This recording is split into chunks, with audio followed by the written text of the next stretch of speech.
Greetings guys, girls, non-binary pals, and welcome back to another video that I'm filming much later in the day than I had intended because I got distracted and listened to 3RACHA 25 times on repeat. Today's video is something that you have been asking me to make for a while and I have ignored you. And that is another Jubilee video because Jubilee is always a fun time. It's a really fun place. They make a lot of content that's always very cohesive and informative and adds a lot to society. If you don't know who Jubilee is, I don't know how you would know who Jubilee is at this point, but basically they are a channel that makes a whole range of content that try to bring perspective. They do like the lineup videos where it's like people come in and you have to rank them and like, who do you think is the drunkest person here? And then they also do the videos where they put a bunch of people in a box and are like, try to find the person who isn't a stripper, try to find the person who isn't high, etc. And they also try to do a lot of like political commentary and like educational content. Especially one series they're really well known for is Middle Ground, where they get like feminists and misogynists get in a room together and have a debate and try to come to a middle ground. They have like conservative parents and liberal teens and vice versa. Pro-life and pro-choice people come together and have a debate. And overall, they do a lot of videos like that in a few different formats, and a lot of the time they lack quite a lot of substance.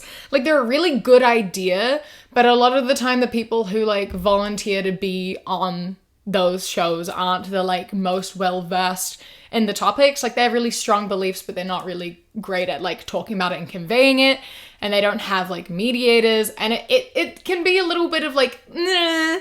But nonetheless, today I wanted to watch a couple of Jubilee videos with you and talk about them. We're not going to be watching the middle ground videos because I don't want to do that today. I was going through their channel and I came across this video called If Feminists Were 100% Honest, and I am intrigued to see what they say. I want to know. Before we carry on, I wanted to jump in and say I'm going to start doing a patron of the day because I've been meaning to do this for a long time and I'm going to finally actually properly start now. So my first patron of the day is Sparrow. A massive thank you to you. You have been here since like pre-YouTube, so I appreciate all of your support for the longest time. Thank you for everything. I appreciate you, and I hope you enjoy the video. And if you would like to become a patron, then you can go to patreon.com/savvycat. Cool. Moving on to the video. So basically how this video works is they have 7 feminists sit in a dark room and they'll prompt them with statements, and then they each have to say whether they agree or disagree, and then they discuss it for a little bit. How we're gonna do this is we're gonna watch the statement and then I will answer because I'm gonna be 100% honest regardless of whether you can see my face or not. And then they'll answer and we'll sort of see what we come to. I have slut-shamed someone. Yes, I have definitely slut-shamed people. I feel like a majority of us probably have in our lives. We kind of grow up in a very slut-shamey society, grow up in a misogynistic world, in a kind of not very sex-positive place, you know, especially when you're younger. It's something that I did mostly in the past, obviously. Like at school, everybody slut-shames. It's just such a normal thing that's like a part of the culture that you're in, and you kind of just adapt to the people around you and the environment that you're in. So if you're at high school and everyone is slut-shaming people, you kind of don't really question what's wrong with it. That's just kind of what's normal, so that's just what you end up doing. I completely, absolutely disagree with what I said and the slut-shaming that took place, but it is something that I have done, and it's something that I can't change. And it's especially problematic when I think back to it and how awful it is, in which, like, you know, you think about it and it's always the girls at school who are slut-shamed and not the boys. And then it's like especially bad when I think about it, and I remember like everyone's slut-shaming these girls in year 9 when we were in year 9, so they're 13, for like sleeping with 13s, 18-year-olds to get them to like buy them alcohol and stuff. That was a thing that happened, and we slut-shamed the girls for it instead of being like, that's really fucked up of these grown-ass fucking men to be sleeping with minors and buying them alcohol. Because when you're 13 and they're 13 and everyone around you is participating in this like slut-shaming, you join in, and that's fucked up. It's gross, and it makes me so upset that this is something that happens, and that's something that I participated in. And that's something that happens at school. It's the same with like when girls send nudes. They're the ones who end up getting slut-shamed about it, and not the like guys who share them around. It's something that happens at school, and it's awful, and we need to talk about it, and we need to stop it. But it's definitely something that I've participated in. Definitely something I regret participating in. Since then, I don't slut-shame, obviously. At least not intentionally. Sometimes I have the thought because, you know, it's a learnt subconscious thought that I have. It is something that like society has taught me to do, and I have to remind myself that that's not okay, and I have to retract that and take it back, because there is nothing wrong with being sexually promiscuous, you know? There's nothing wrong with sleeping around. There's nothing wrong with having as many partners as you want. And I'm totally for that. I'm all for that. And sometimes when I have that like thought, I know that it's been put there by the patriarchal standards, and I will challenge that thought, and I will be like, no, this isn't an okay thing to think. And I think we all sort of have that to some degree.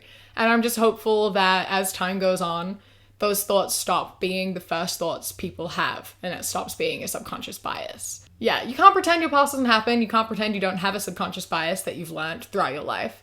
You have to confront it, you have to acknowledge it, and you have to challenge it. And I've talked way too long about my personal opinion on this. Let's see what they have to say.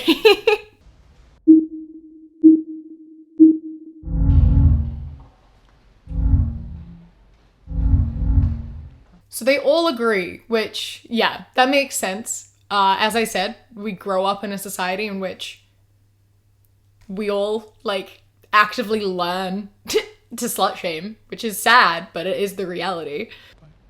Hell yeah, I have. Yeah. I mean, I probably did it last week. You know what I mean? Like, I don't do it to people's faces, but like, misogyny runs so deep. I went to Catholic school, so we were forced to sign chastity cards, like physical cards. We had the whole presentations where they literally would like wrap a present and then like rip it apart and kick it and be like, this is what happens when you have sex before marriage. That's so insane that they do that at schools. You have to like sign chastity cards and like do visual representation of like destroying your virginity. That's terrifying. That's so awful. Oh my God. Do boys have to do that too? Is that a thing that boys at school have to do as well? I've only ever heard stories about that coming from women and girls. I've never heard boys talk about it. Do they have to do that too? Because there's this double standard that doesn't really make a ton of sense. You can't really be anti-girls losing virginity, but not anti-boys losing virginity, but also anti-queer. There's something that doesn't add up there. It doesn't add up there at all. Trigger warning for this next section. I am going to be talking about sexual trauma and hypersexuality, so if that is going to be a trigger for you, skip to this timestamp here. When I was in the 8th grade, there was this girl, my friend group, they would slut shame her because she was always like hypersexual. And once me and her got close, I found out that she was sexually assaulted. And so, you know, ever since she told me her story, I stopped slut shaming. This is something that happens way more often than people talk about. It's something that I think a lot of people don't really know about, and that gets invalidated a lot. And that is sexual trauma and hypersexuality. I think a lot of people don't know and realize that a lot of people who have sexual trauma become hypersexual as a coping mechanism. Because people often expect it to be the other way around, right? They're like, oh, you've been abused, you've been traumatized, you've had this negative experience with sex, so therefore naturally you're going to avoid it and you're going to be sex repulsed and you're not going to participate in that and you want nothing to do with it. And that's something that a lot of people think is the only way people deal with it. And I understand where that comes from, and that is valid, and that is a way that a lot of victims, survivors, whatever, do deal with their trauma, and that is a valid coping mechanism. However, a lot of people, including myself, do turn to hypersexuality instead. The reason for that, at least personally, comes greatly down to the whole, like, I spent so long not having any control over my sexuality, not have any control over what happens to my body and when, that it becomes this thing of once I was finally out of that situation, I was in control, I was in charge, I could choose what happened to my body and when. I was allowed to say yes, and I could decide and I could do that. And it was all up to me, and it was my own experiences.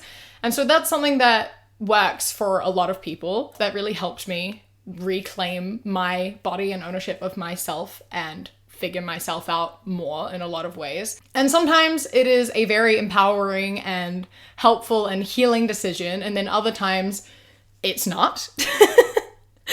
But like learning how to enjoy sexual experiences is very difficult for different reasons. Like it's very hard for me to be like present in a moment and actually enjoy what's happening. But the main point is that I decided to do it, you know? And a lot of people have that same experience. And a lot of people are invalidated for it and told that like, well, you can't really have trauma, you can't really have PTSD if you're out and having sex after a traumatic experience. No. That's absolutely not true at all. And if you're someone who has been invalidated for that, I promise that you are completely valid. It's a very normal coping mechanism.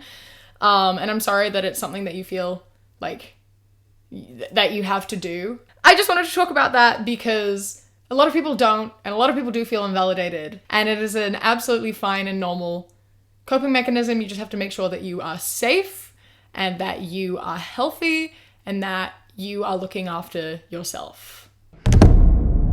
I've used my sexuality for personal gain.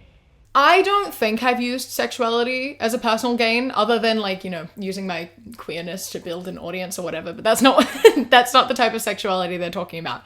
I don't think I've used sex or sexuality in any way to gain something for myself. However, I am not opposed to it. I haven't personally done it as far as I'm aware because I have anxiety. And so it's not something that I have ever done. I've not really been in a situation in which I felt that that was like appropriate or something that would work in my favor. However, if it is something that works for you and it is going to benefit you, I say freaking go for it. If we are in a society that hypersexualizes women, then like you may as well use it to your advantage.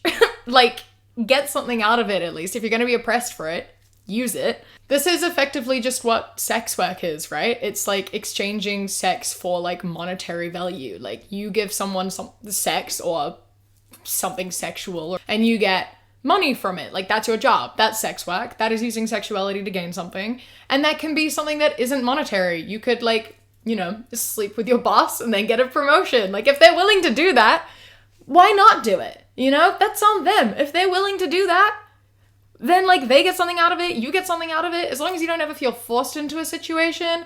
But like, if you're gonna gain something from it and you can do that, freaking go for it, man. I'm all for it. And I think that's a feminist take. This is weird to be like, this is an anti-feminist take. I disagree. This is a like pro-sex work take, and I am pro-sex work.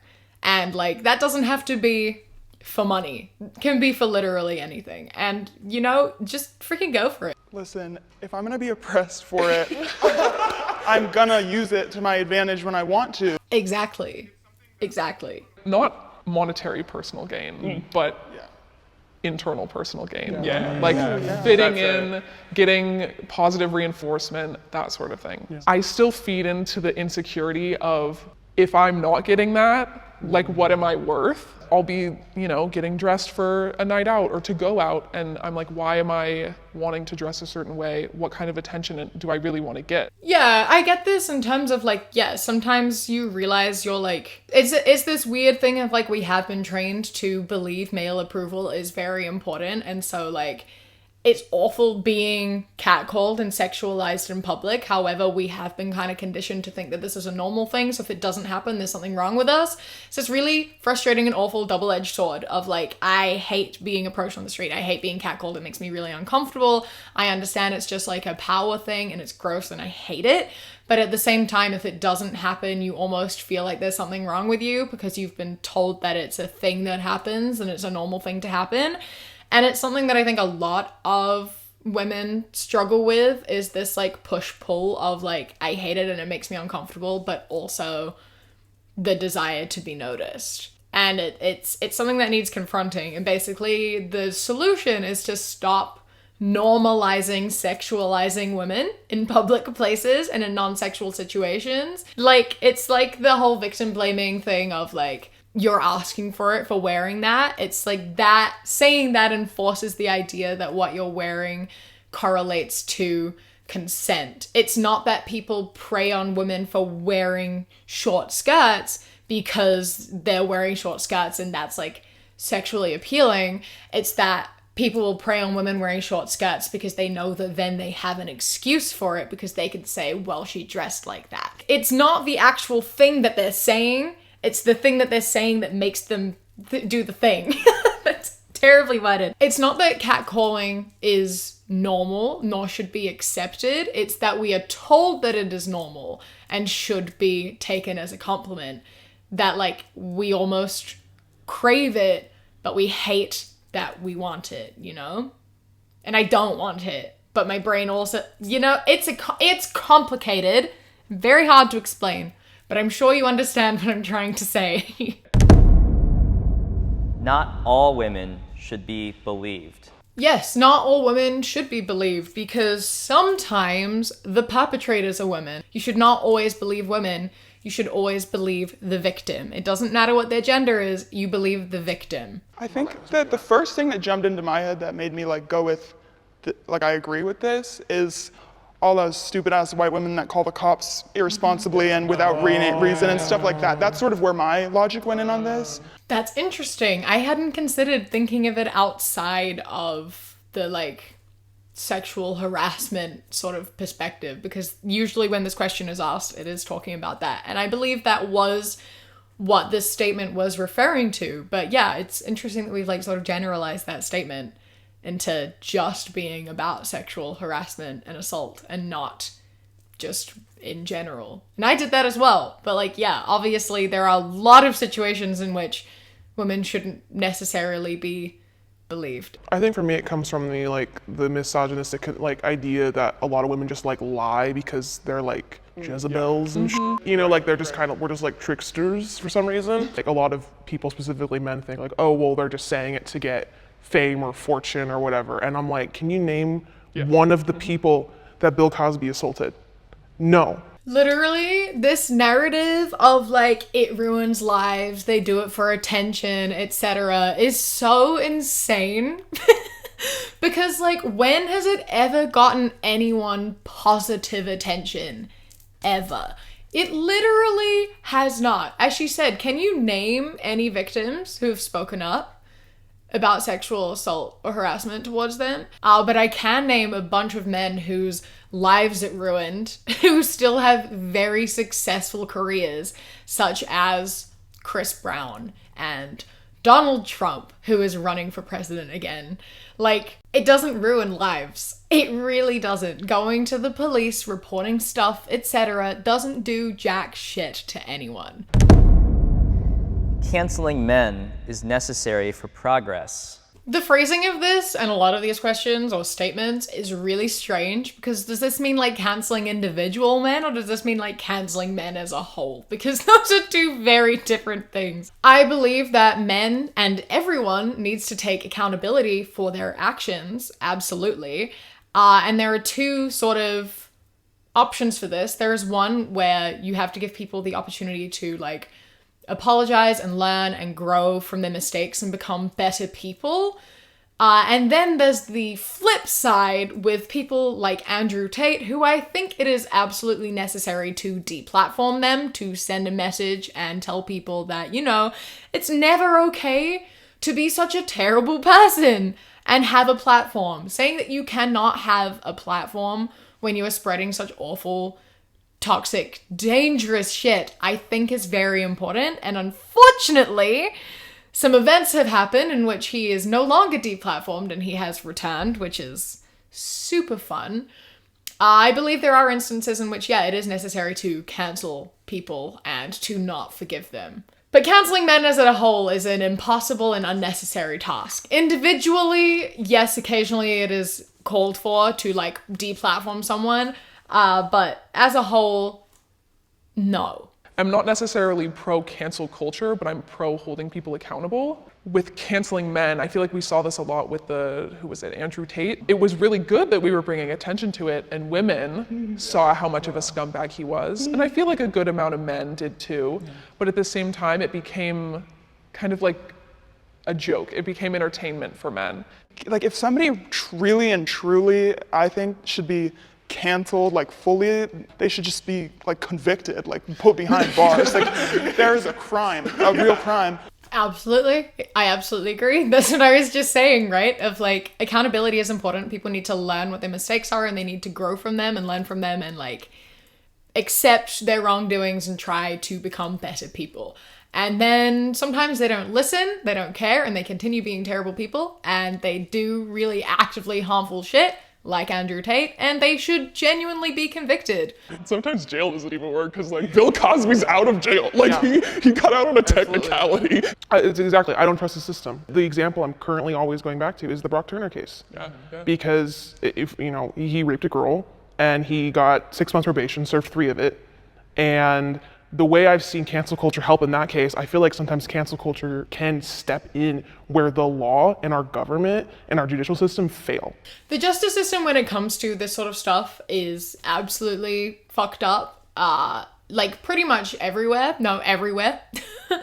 It's a really terrible system that does not ever have the victim's best interest in mind. Like ever. It's almost always more traumatizing for the victim than it will ever be in punishing a perpetrator. The process of coming forwards as a victim is so incredibly awful and traumatizing, and so many people do not want to put themselves through it because there is very, very often no outcome at all other than re-traumatizing yourself, which is why a lot of women, people just opt out of coming forwards at all.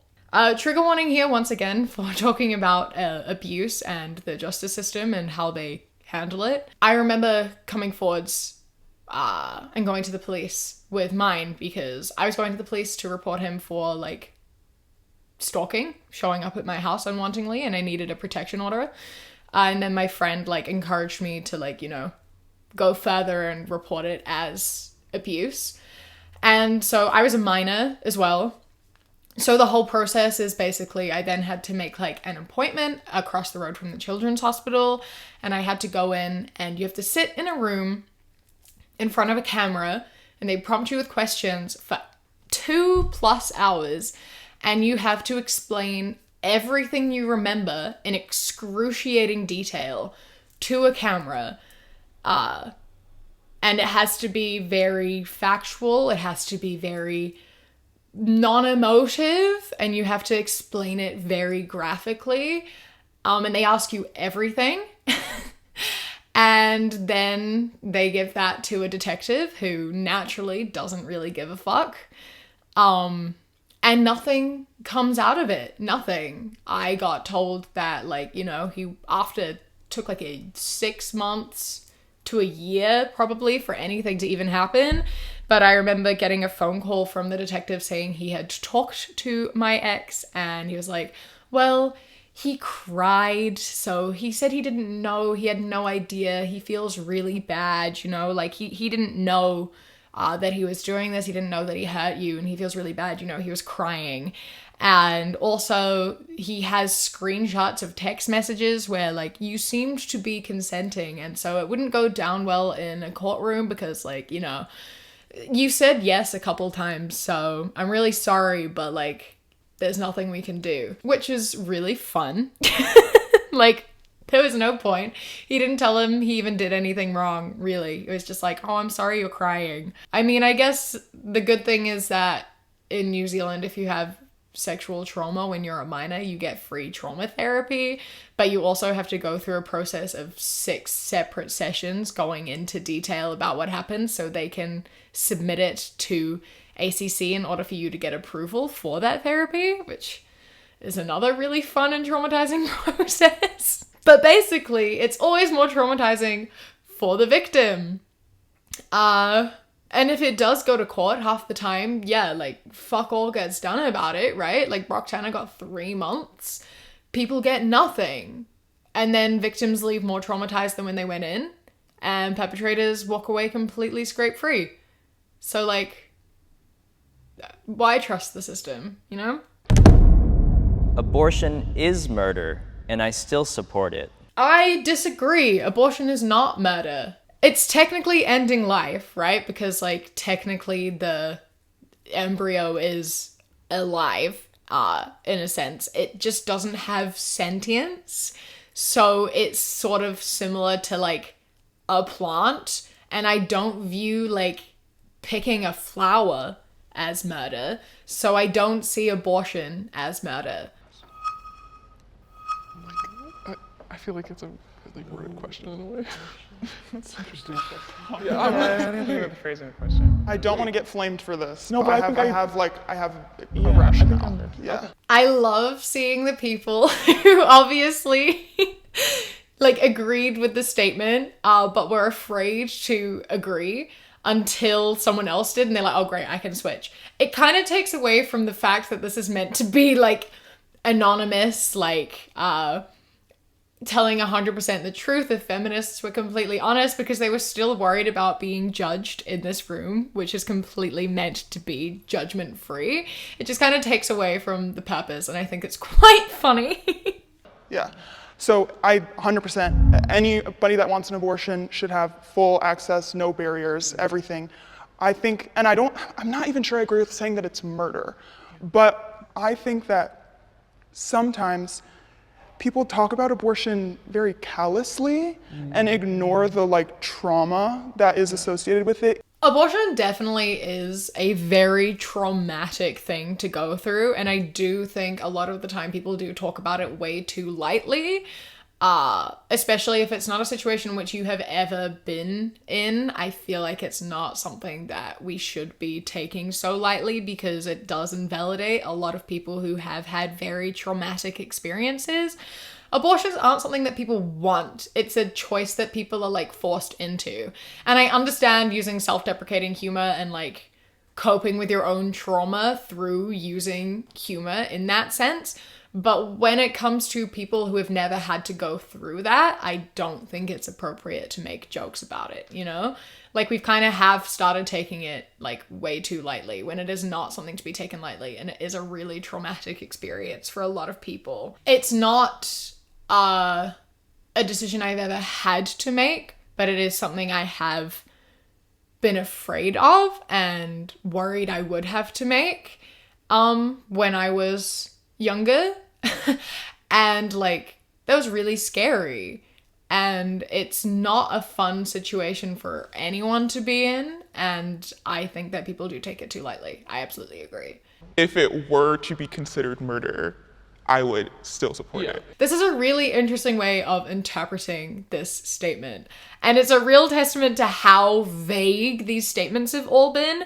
It's quite funny because, like, I wouldn't say these statements are very controversial at all. Like, no one here has ever, like, disagreed despite having different answers. Because of how vague the statements are, people are, like, saying different answers but having the same explanations. And it's quite interesting. I just don't think these statements are very, like, thought-provoking in a sense. They're kind of just, like, there's not really anything controversial about them at all. And that goes back to what I said at the start about the lack of substance in a lot of these videos that are trying to have really good, thoughtful conversation. Like, these are not shocking answers. This is not some sort of revelation. This is just literally what we all talk about all the time. The future isn't female.